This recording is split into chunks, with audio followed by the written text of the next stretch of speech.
did not last long.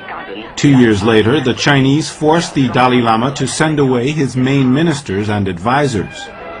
He assumed sole responsibility for the government, by now an isolated body, along with the Panchen Lama and the Chinese political officers.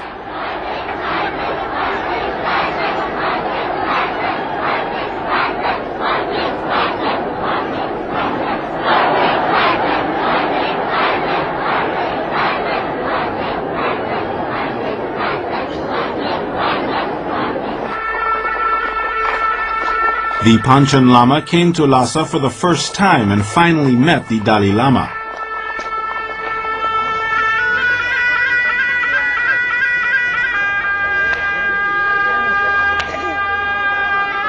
They were 17 and 16 years old.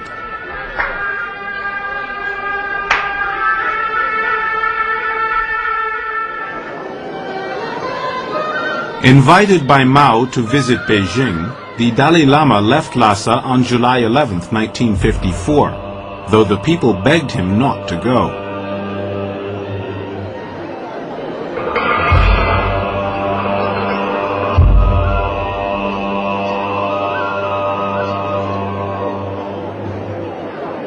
They were afraid he would never be able to return.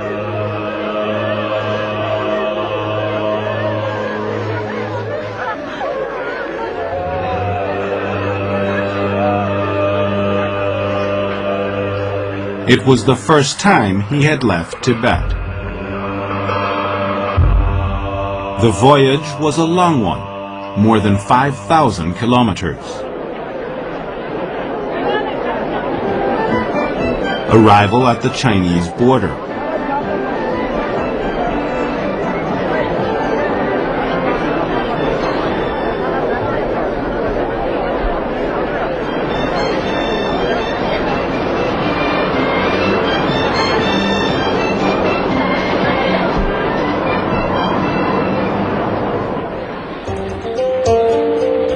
The Dalai Lama took the train for the first time.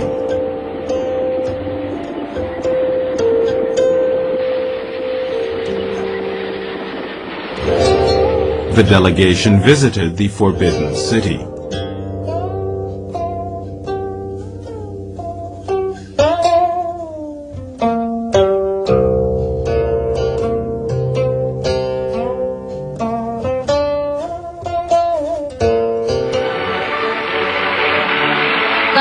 The Dalai Lama and the Panchen Lama met with Mao several times and celebrated their 20th birthdays in Beijing.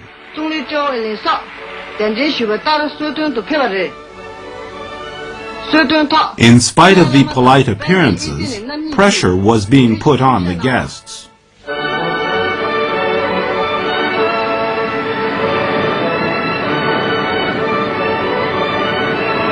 Pressure about the gifts of communism.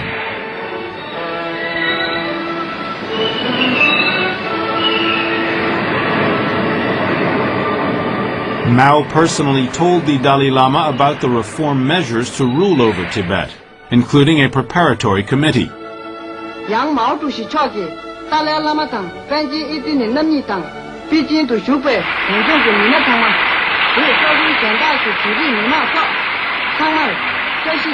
And there were deputies in the National Assembly.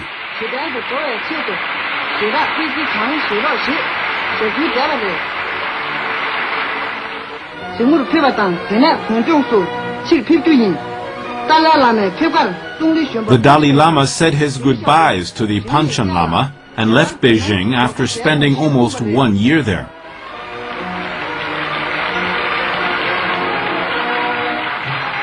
With no news, Lhasa thought he had been taken prisoner.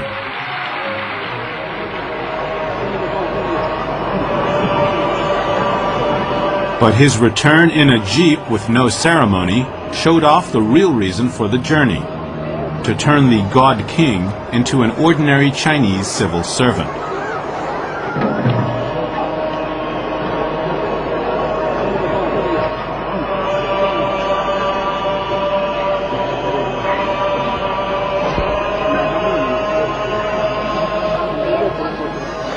The Panchen Lama, wearing a suit, was kept like a hostage in Beijing.